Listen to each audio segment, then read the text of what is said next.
Kita bersama dengan individu yang dimaksudkan yang mana atas dasar ikhlas dan kebaikan mereka dapat membantu komuniti setempat bersama dengan Muhammad Hazwan Muhammad Fauzi, seorang pemandu bot dari Pendang Kedah, dan juga nanti Hafiz Abu Bakar yang merupakan seorang bekerja sendiri berpusat di Bemban, Melaka. Itu dia. Assalamualaikum Encik Hazwan dan juga Encik Hafiz. Waalaikumsalam. Okey. Encik Hafiz, kita nak dengar suara, tak buka mic tu. Okey. Waalaikumsalam. Selamat pagi. Okey. Baik, macam mana situasi saya tengok tadi bunyi kat belakang tu apa? Kicauan burung ke, bunyi ayam ke apa? Kampung-kampung kan? Macam Dengar tak? pada saya di kandang lembu. Oh, lembu. Oh. Okey. Di Okey. tepian Sungai Tehil.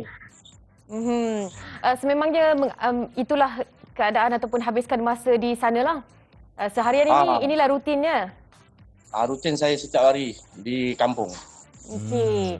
Okey, kita nak tahu macam mana bantuan ini boleh dihulurkan dalam masa yang sama. Kadang-kadang kita fikirkan Fetri, kita ni dah susah.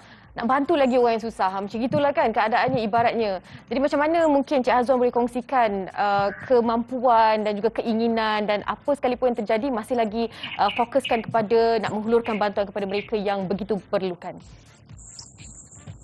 Okey.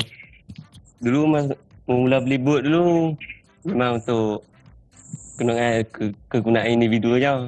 Okey. Tapi disebabkan banjir dah melanda kawasan kami, saya dengan kawan-kawan berpakat untuk tolong orang-orang kampung kami. Hazwan dah berapa lama dalam kata bidang bot ni?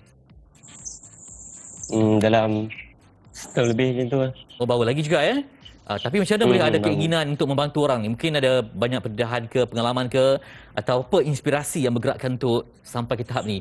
Membantu, bukan senang kita dapat usaha tinggi membantu orang ni. Macam mana tu? Mula kami main bot ni dekat banjir kan, tetapi dah tengok banyak orang kampung yang terjejas teruk.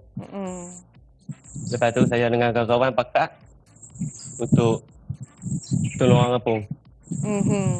Okey, Encik Hazwan pula mungkin, Encik Hafiz, maaf. Encik Hafiz pula mungkin boleh kongsikan apa jenis bantuan yang dihulurkan di kawasan penempatan Encik Hafiz sendiri bagi membantu mereka ni merupakan mangsa banjir, Encik Hafiz. Okey, dengan bantuan yang saya buat, biasa saya tempuhi, biasa kalau lewat pagi lah, dalam pukul jam 3 pagi, pukul 4 pagi, hujan lebat.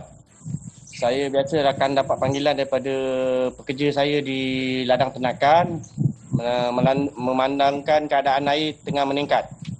Hujan pun lingkungan dalam 2 jam ke 3 jam, saya pun walaupun tengah tidur terpaksa bangun, gagahkan ke kandang lembu saya ni dulu. Saya akan detect dekat kandang lembu saya dulu untuk pantau kenaikan air sungai. Ya. Okey, kalau tempat saya sudah tempuhi hujan, mana kenaikan air kat kawasan kandang lembu saya dah naik, bermakna kawasan lain akan terima juga. Okey. Okey. Jadi bagi tahu satu kampung.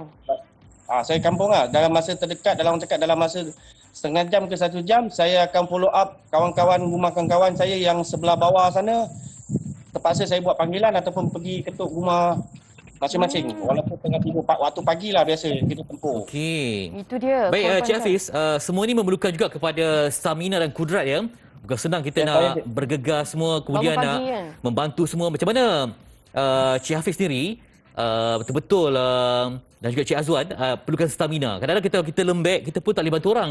Bermaksud kita sendiri kena gagah sebab melibatkan fizikal, melibatkan mental sebab nak rancang itu dan ini kan. Pergerakan kita. Jadi macam mana dapatkan kekuatan tu, fizikal terutamanya? Okey, Hafiz dulu nak jawab? Kalau Cik Hazwan ni. Hafiz boleh, Hazwan boleh? Okey. Okey. Kalau nak kata letih tu tak sangat kan. Sebab dalam tolong orang kita layan hobi sendiri. Memang minat dengan perairan, dengan aktiviti-aktiviti di air ni dah lama lah ya Encik Hazwan? Minat. Daripada mana? Ayahnya memang pembawa bot juga? Ayah saya merupakan seorang pembuat bot. Darah daging. Okey, adalah dalam tu kan. Okey. Tadi tidak sama tadi soalan tadi. Soalan stamina tu. Macam mana Cik Hafiz supaya bersedia siap siaga stamina, mengurangkan tidur ataupun apa sajalah sebab situasinya tak dijangka kan kadang pukul 3-4 pagi yang disebutkan tadi. Macam mana tu? Okey, dalam keadaan pagi, pukul 3-4 pagi ni, saya akan bangun, orang cakap paling tak ada masalah, saya kena mandi, segarkan diri. Dan lepas tu segar diri, kalau kata hujan tu, pakai baju hujan, kita paksa keluar. Dalam hujan pun kita paksa tempuh.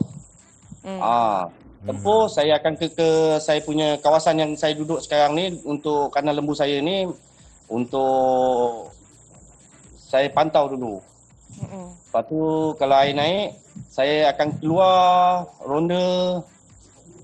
Pasal buat masa sekarang, kalau kata sebelum air naik tu saya boleh ronda lagi dengan pakai motor setiap laluan air pintu masuk. Pasal air, kekuatan air ni kita kadang tak jangka. Pasal saya satu lagi akan dapat information pun daripada anggota Pekerja kan? daripada JPS, Jabatan Pengairan pun saya kadang-kadang saya akan inform, dia orang akan dapat feedback daripada saya dan daripada Balai Polis. Okey. Kita akan inform untuk secepatnya mungkin kalau jika macam ni lah berlaku. Pasal saya untuk volunteer diri ni, orang cakap macam saya isteri sendiri, bila banjir ni kita tak pasal tempuh. Kadang-kadang hampir 24 jam pun tak tidur juga. Itulah dia. Itulah dia. Encik Hafiz, kadang-kadang bila melihat kepada awalnya mereka tahu kan keadaan itu akan berlaku sebelum paras air membahayakan dan sebagainya, apa yang Encik Hafiz dapat lihat? Mereka mungkin dapat selamatkan barang-barang dengan lebih awal. Apa lagi antara kesan lah selepas Encik Hafiz hulurkan bantuan seperti ini?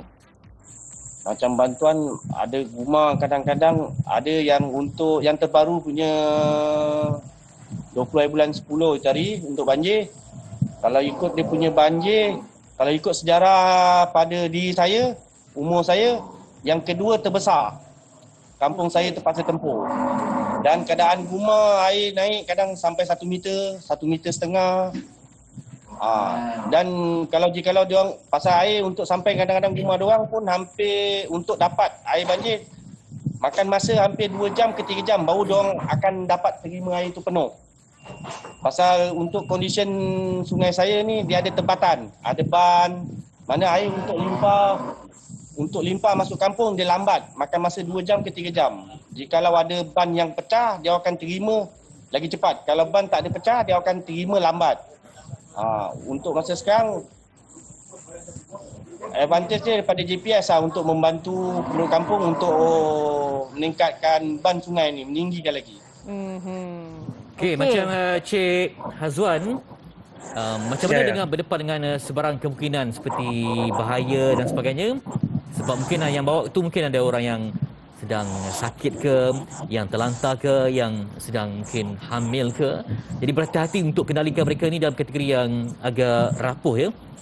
Macam mana berdepan dengan situasi itu? Mungkin lebih ramai yang diperlukan, lebih ramai tenaga kerja yang perlu membantu anda juga. Kalau keadaan saya pagi, saya jarang damai. Saya biasa satu orang. Saya akan pusing, beranikan diri. Kalau orang cakap kalau kena musibah tadi saya seorang terkena. Tapi saya, mana pergerakan saya pergi, saya akan jalan pada WhatsApp group. Saya akan ambil gambar untuk WhatsApp group. Dia orang akan feedback pada saya untuk tanya dekat kawasan mana yang air masuk. Betul-betul. Pasal waktu pagi ni, 3-4 pagi, tidak ramai lah yang berani nak untuk keluar rumah. Dengan keadaan hujan, sejuk. Saya sendiri, saya ambil sendiri sendiri tanpa pandang kata duit ke, allowance ke apa benda, itu bagi saya tidak penting. Okey, itu kalau situasi penting di Bemban. Kalau macam di Pendang macam mana Cik Azwan? Supaya yang lain pun kita ajak bersama dalam program membantu orang ni. Macam mana? Mungkin ada kawan yang sama-sama fikiran dengan Hazwan? Kalau macam tadi jangan bahaya kampung, bahaya risiko. Selalu kami tolong orang dekat kampung ni, kami dah tahu lah selok belok kampung kami dekat mana, bahaya dia. Sebab mungkin audio Hazwan ada macam tak dengar sikit kan? Tak apa, nanti kita cuba lagi. Okay. Dia putus-putus. Tak apa, nanti kita sembang di lain waktu. InsyaAllah. Terima kasih kepada Hazwan Fauzi dan juga Hafiz Abu Bakar, anak muda yang korbankan tenaga, ya, yang sanggup menggadaikan jiwa. Maksud saya umpama lilin bersinar. Mereka dikorbankan masa, tenaga, komitmen, tanpa mengharapkan bantuan daripada wang ringgit ataupun imbuhan apa-apa saja. Semuanya demi membantu komuniti dan masyarakat setempat. Kerana kita tak tahu kan keadaan cuaca sekarang ni memang berubah dengan cukup drastik, dan juga kita tahu perubahan cuaca ekstrim itu akan berlaku.